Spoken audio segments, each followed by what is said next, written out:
Alors, Monsieur Kobena, voilà donc les premières tendances. Nous en avons eu ici sur le plateau, en studio, mais pas seulement dans la circulation. Alors, je veux savoir où se trouve la bonne définition du centre aéré, de colonie de vacances ou de centre de vacances. Les définitions que nous avons entendues, si elles sont annotées, ne méritent pas quand même la note de 0.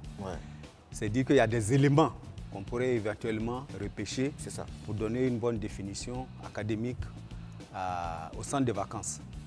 Donc, selon l'arrêté qui définit les centres de vacances, il faut dire qu'un centre de vacances ou bien une colonie de vacances, c'est un séjour collectif et temporaire organisé en dehors du domicile familial, en régime d'internat ou sans hébergement, en faveur des enfants de 4 à 18 ans, avec comme agrément des activités qui puissent leur permettre de développer leurs capacités intellectuelles, civiques et morales.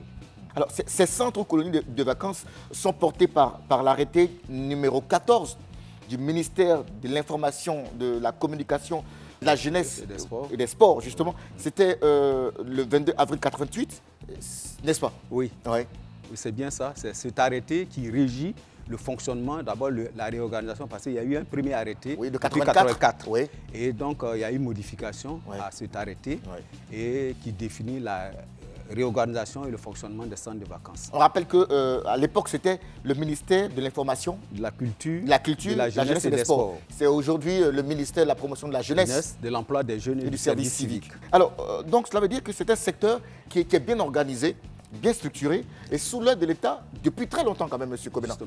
Oui, je dirais que les centres de vacances ont été introduits en Côte d'Ivoire en 1957. Donc c'est dire que ça ne date pas d'aujourd'hui. Et donc c'est un secteur qui est structuré. Et par conséquent, tous ceux qui s'y aventurent doivent quand même savoir qu'il y a un ministère qui gère ce département parce qu'il y va de l'épanouissement des enfants, il y va même de l'éducation socio-éducative des enfants. Alors, j'ai envie de vous poser une question, justement celle de savoir comment se constituer en centre de vacances ou colonie de vacances. Toute personne physique et morale agréée par le ministère de la Promotion de la Jeunesse, de l'Emploi des Jeunes et du Service civique peut organiser un centre de vacances.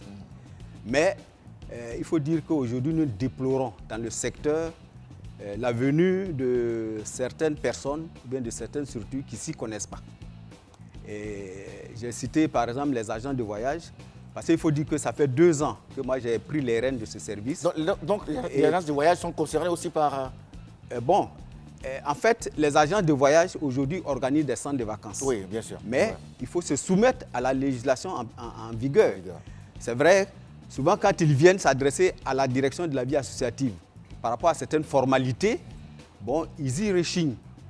Parce que, en fait, quand vous venez, quand vous faites la sollicitation auprès de la direction, il y a d'abord ce que nous appelons l'autorisation provisoire. C'est ce qui vous permet de constituer en bonne et due forme votre dossier. C'est cette première autorisation que nous leur délivrons pour leur permettre de mener leur démarche dans de bonnes conditions. Alors, à la suite de ça, vous constituez le dossier comme il se doit, qui va comprendre un certain nombre de pièces à fournir, et entre autres, la liste des enfants, l'assurance, les dossiers médicaux de tout le personnel qui sera sur le centre. Et c'est à la suite de ça, maintenant, nous vous délivrons l'autorisation définitive avec la mise en route. Et ensuite, nous vous affectons une équipe dont un directeur, un économe avec un assistant sanitaire. C'est aux frais du ministère ou bien c'est la structure qui s'en occupe? Cette équipe est à la charge du promoteur. Du promoteur, oui. D'accord. Alors, est-ce que tout le monde respecte ces dispositions dont on vient de parler à l'instant, M. Kobena? Comme je l'ai dit tantôt, toutes les structures ne respectent pas ces données-là. Et c'est ce qui est aujourd'hui notre combat sur le terrain. Parce que j'ai dit, la Côte d'Ivoire, c'est un pays organisé, qui a des lois, et je pense que chacun doit pouvoir s'y soumettre. C'est vrai, on le dit, nul n'est censé ignorer la loi, mais il faut aller vers la loi. Il faut interroger les juristes. Par exemple, je vais mener telle activité. Quelle démarche je dois mener?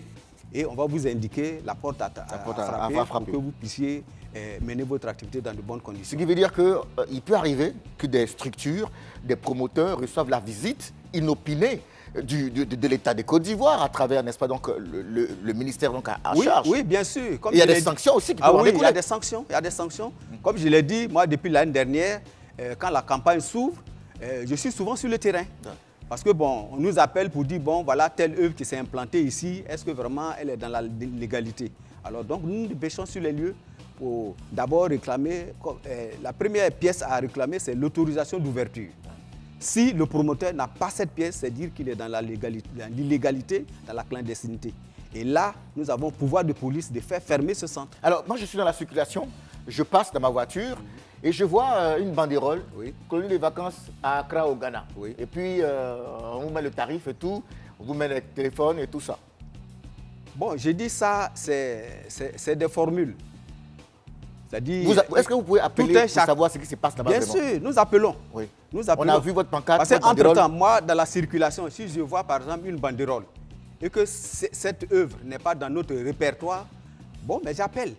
Même à l'intérieur du pays, nous avons les DD, les DR que nous mettons, disons, aux trousses un peu de ces promoteurs qui ne respectent pas en la matière ce qu'ils doivent faire comme démarche et tout ça auprès du ministère. Je voudrais revenir à nos amis, puisqu'ils sont notre point d'ancrage sur ce plateau. Alors, amis jeunes, je veux savoir, est-ce que quelqu'un a déjà pris part à une colonie de vacances et ça se passe comment?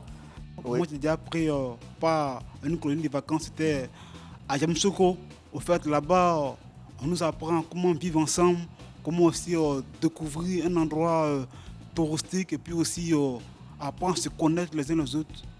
Mais quand vous êtes parti, vous avez dormi où? Chez des tuteurs ou bien on vous a mis dans un centre comment ça s'est passé? Bon, on nous a mis dans un centre un peu proche de la basilique pour voir, afin que véritablement on puisse facilement se retrouver. Ok, alors je veux savoir, monsieur Komédan, concernant les colonies ou centres de vacances, comment ils sont organisés? Qu'est-ce qu'on y fait généralement?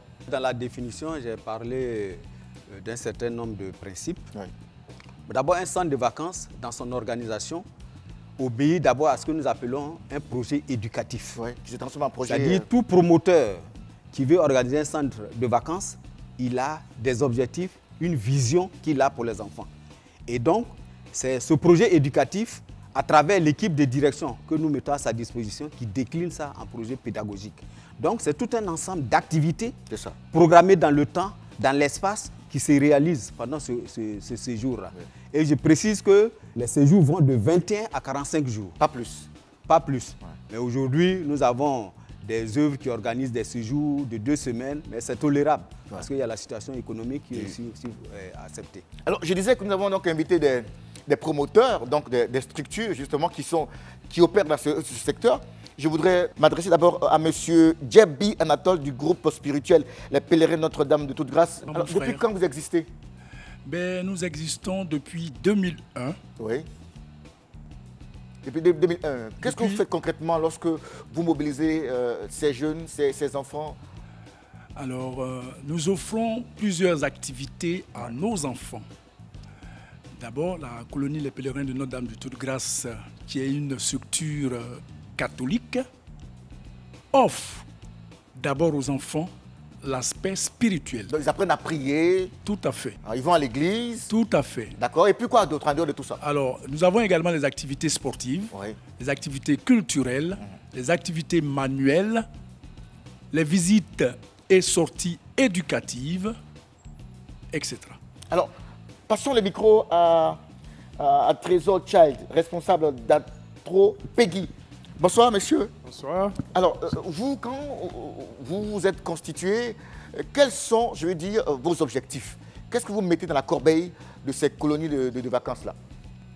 Merci, Serge. Avant de répondre à votre question, je voudrais préciser que j'ai connu les centres de vacances il y a 28 ans. Et aujourd'hui, je suis instructeur, c'est-à-dire formateur des animateurs des centres de vacances. D'accord. Et compte tenu des manquements dont a parlé monsieur le directeur tout à l'heure, j'ai décidé moi-même d'être promoteur pour satisfaire au mieux les enfants. Alors, dans la corbeille, c'est de respecter scrupuleusement ce qui est indiqué au niveau du cahier de charge. Parce que nous sommes régis par un cahier de charge qui nous donne le mode de fonctionnement des centres de vacances. Est-ce que M. Pokou, il vous connaît? Très bien. M. Pokou, vous le connaissez? Oui. Il est légalement constitué là?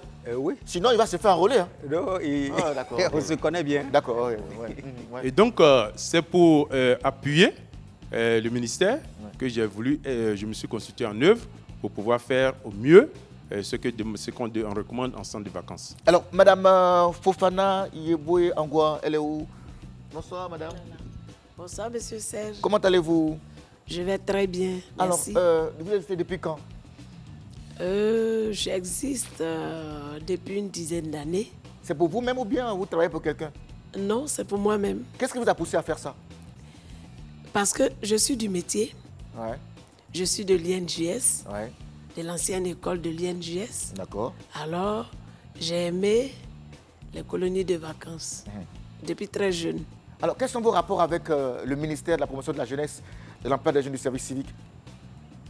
Mes rapports sont très bons parce que ce sont mes collègues qui sont aujourd'hui à la commande. D'accord. OK. Alors, nous allons passer le micro à Madame Diassé Honorine, le club des amis d'Accra. Madame, bonsoir.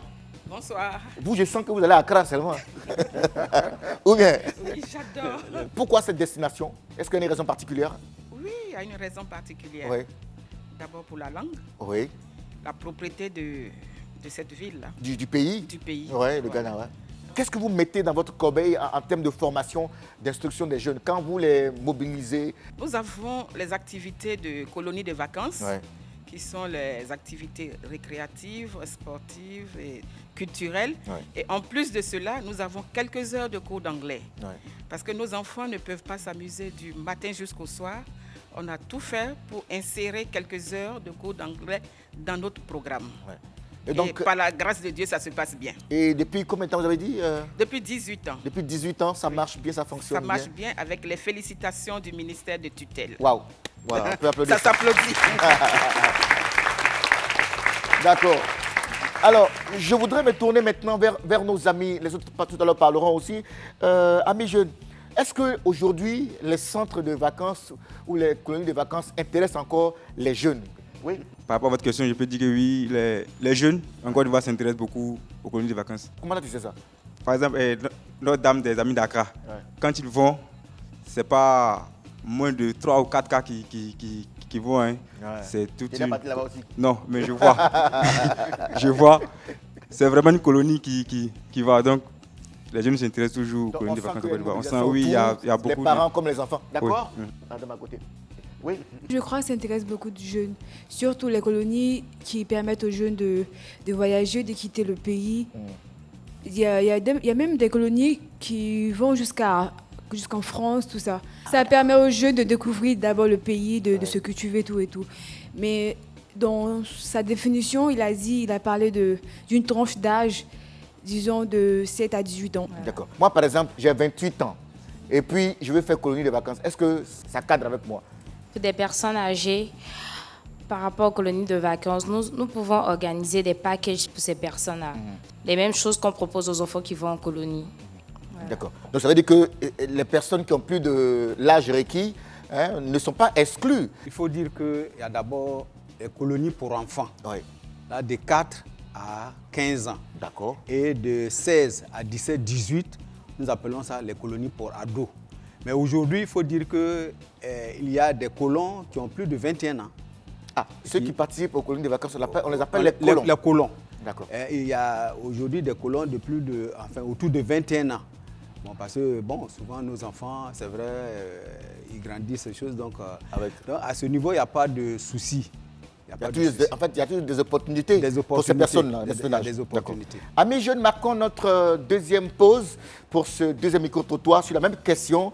Centres aérés ou colonies de vacances, est-ce que ces centres-là intéressent encore les jeunes Ivoiriens? Réponse.